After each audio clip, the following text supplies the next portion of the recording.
এই গাইবান্ধা জেলায় দুইটি, একটি হচ্ছে প্রায় 1000 কোটি টাকা, আর একটি 800 কোটি টাকা, দুইটি প্রকল্প ইনশাআল্লাহ বাস্তবায়ন করলে এই গাইবান্ধা কোনো নদী ভাঙ্গন থাকবে না।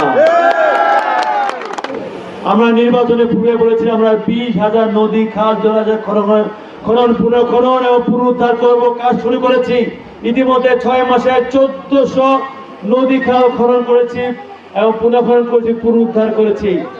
আমরা আগামী 4 বছরের ভিতরে আমরা যে প্রকল্প নিয়েছি প্রায় 96টি প্রকল্প পানি সম্পদ মন্ত্রণালয়ে, প্রত্যেকটি প্রকল্প বাস্তবায়ন করব।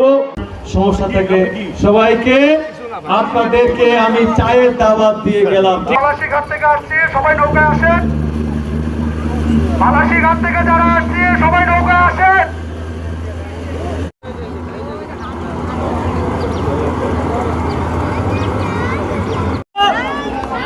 হ্যাঁ, বালাসীঘাটে সবাই আসেন।